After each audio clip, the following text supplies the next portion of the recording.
यीशु मसीह के मधुर नाम में आप सभी भाई बहनों को जय मसीह की। आज हम पहला राजाओं उसका 19 अध्याय 19 आयत से लेकर 21 आयत तक हम देखेंगे। यहाँ पर एलिसा का क्या है, अभिषेक करना। इसके विषय में आज हम देखेंगे कि एलिया नबी ने क्या है, एलिसा का क्या अभिषेक किया, अपने जगह क्या है उसको चुनाव किया। और उसे किसने कहा, यह परमेश्वर ने क्या है कहा। हम उसको पढ़ते हैं।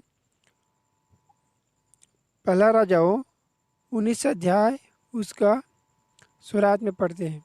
जब एलिया को क्या है, यह परमेश्वर ने कहा कि तू क्या है जा और अपने जगह क्या है एलिसा को क्या है अभिषेक कर। उसके बाद क्या है एलिया क्या है एलिसा के पास गया और हम देखते हैं कि एलिसा क्या कर रहा था, हल जोत रहा था। वो क्या है 12 जोड़ी क्या है बैल और 12 के साथ क्या है वो खुद क्या है चल रहा था और हल जोत रहा था। उसके बाद हम देखते हैं कि एलिया ने क्या है उसके पास गया और अपना चद्दर क्या है उसके ऊपर क्या है डाल दिया। उसके बाद कुछ देर बाद क्या है वो एलिसा क्या है एलिया के पीछे क्या है दौड़ने लगा और उससे कहा कि मुझे क्या है अपने माता पिता से क्या है प्रेम करने दे, उसके बाद मैं तेरे पास क्या है आऊँगा, तेरे पीछे हो लूँगा। उसके बाद एलिया ने कहा कि क्या है तू जा, मैंने तुझे क्या किया है, ऐसा बोलकर क्या उसे जाने के लिए कहा। उसके बाद हम देखते हैं कि एलिसा क्या है लौट आया और एक जोड़ी क्या है बैल को बलि किया और उसका जो सामान था हल वाला उसको क्या है जला दिया। हम देखते हैं कि उस बलि के है उस मांस को क्या है पका कर क्या है अपने आसपास के लोगों को सभी को क्या है खाने के लिए दिया और सभी लोग क्या है आनंद किए। उसके बाद हम देखते हैं कि एलिसा क्या है एलिया के पास क्या है लौट गया। वो भी क्या है कमर बांध कर, मतलब उसकी क्या है सेवा करने के लिए एलिसा क्या है एलिया के पीछे हो लिया। और हम देखते हैं कि एलिसा क्या है एलिया के साथ रहा और परमेश्वर की बातों को क्या है सुनता रहा, सीखता रहा।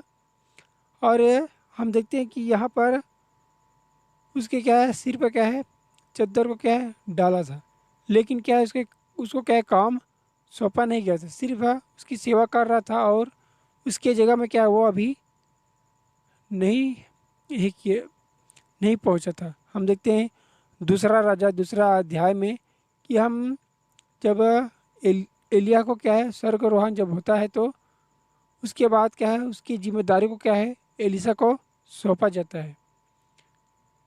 उस चद्दर का हकदार क्या है एलिसा बन जाता है, मतलब उसका क्या अभिषेक किया होता है और उसको क्या यहोवा परमेश्वर के क्या है नबी बना दिया जाता है। हम देखते हैं कि यह परमेश्वर क्या है पहले से ही क्या है तैयारी में रहता है। एलिया को कहा कि तू जा और एलिसा क्या है अभिषेक कर और उसको क्या है अपनी जगह क्या है नबी बनाना। लेकिन हम यहाँ पर देखते हैं कि उसके सिर पर क्या है चद्दर को डाला एलिया, लेकिन जिम्मेदारी को क्या है कब सौंपा गया, बाद में क्या है सौंपा गया जब उसके साथ रहा और उसकी सेवा टहल करने लगा, परमेश्वर के वचन को सीखने लगा और उसकी महिमा करने लगा। उसके बाद क्या है जिम्मेदारी को सौंपा गया। हम देखते हैं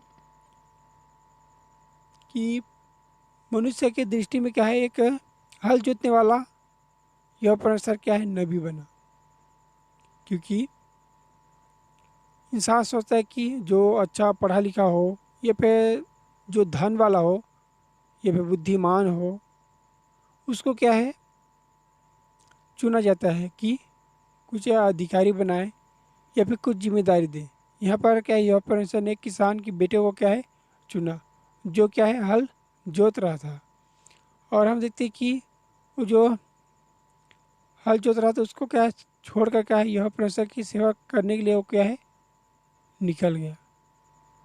उसके बाद हम देखते हैं प्रेरितों के काम 4 अध्याय 13 आयत में। यहाँ पर पतरस और यूहन्ना के बारे में बताया गया कि वो लोग क्या अनपढ़ थे, मच्छी पकड़ने वाले थे, लेकिन फिर भी यहोवा परमेश्वर ने क्या उन्हें चुना और जिम्मेदारी दिया। और क्या है यीशु मसीह के साथ वो लोग क्या है थे, और लोग क्या देखते थे कि वो क्या है अचंभे वाली क्या है बातें करते हैं और कार्य भी करते हैं, क्योंकि यीशु मसीह के साथ वो लोग क्या है रहते थे और उसके साथ क्या है चलते थे, और क्या है परमेश्वर का क्या है सामर्थ्य वो लोग भी क्या है पाए थे। परमेश्वर ने क्या है अनपढ़ लोगों को और जो क्या है मच्छी पकड़ने वाले लोगों को भी क्या है अपने सेवा में क्या है बुलाया। मतलब मनुष्य की दृष्टि में क्या है जो कुछ ला के नहीं समझते, ये भी कुछ कर नहीं सकते, ऐसे लोगों को क्या क्या है परमेश्वर चुनता है और अपने पास बुलाता है। उससे क्या है एक क्या है जिम्मेदारी क्या है देता है, और सब मनुष्यों को क्या है जो उसे क्या है तुच्छ जानते हैं या फिर लोगों की दृष्टि में क्या है वो कुछ कीमत की नहीं, उसको क्या है बहुमूल्य कीमत का क्या है बनाता है यह परमेश्वर।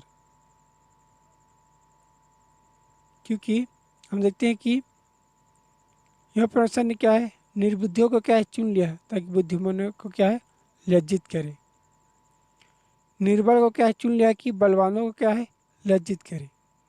मतलब जो मनुष्य की दृष्टि में क्या है जो लायक है उसको नहीं, जो कुछ नहीं कर सकते, जो क्या है निकम्मा समझो, ये भी क्या है अयोग्य, मतलब जो कुछ करने के लायक नहीं, उसको क्या है यह परमेश्वर चुनता है और उसको क्या है बढ़ाता है, और उसी के द्वारा क्या है परमेश्वर के नाम की महिमा होता है। यहाँ पर हमने देखा कि एक हल जोतने वाले को क्या है किसान को क्या है बेटे को क्या है यह परमेश्वर ने क्या है चुना और उसका अभिषेक क्या कराया, और एलिया की जगह क्या है उसको नबी ठहराया। और हम देखते हैं कि एलिसा क्या है बहुत से आश्चर्य कर्म करने लगा, और यह परमेश्वर की डर और भय के साथ क्या है बहुत सी कार्यों को क्या है करने लगा, और उसकी महिमा भी करता था। जब हम एलिसा के बारे में जब हम देखते हैं दूसरा राजाओं में, तो हम बहुत सी बातों को क्या है देखेंगे वहाँ पर कि एलिसा क्या है यह परमेश्वर के लिए क्या क्या किया। परमेश्वर आपको और मुझे, जो शायद मनुष्य की दृष्टि में शायद हम कुछ लायक नहीं समझते मनुष्य, लेकिन फिर भी परमेश्वर ने क्या है आपको और मुझे क्या है अपने पास बुलाया, और अपनी महिमा के लिए क्या है आपको और मुझे क्या है इस्तेमाल कर रहा है। परमेश्वर का हम धन्यवाद करते हैं कि हम जैसे को क्या है परमेश्वर ने अपने पास बुलाया, और उसके वचनों को क्या है पढ़ने के लिए, सुनने के लिए, और क्या है परमेश्वर को धन्यवाद देने के लिए, उसकी महिमा करने के लिए हमारे होठों को खोला है। इसके लिए भी परमेश्वर का हम धन्यवाद करते हैं। इन्हीं बातों के साथ आज के वचन हम यहीं पर समाप्त करते हैं। परमेश्वर आप सभी की मदद करे, सहायता करे। आप सभी भाई बहनों को जय मसीह की। दुनिया के लोगों ऊंची आवाज करो, गाओ खुशी के गीत, उसका गुणगान करो।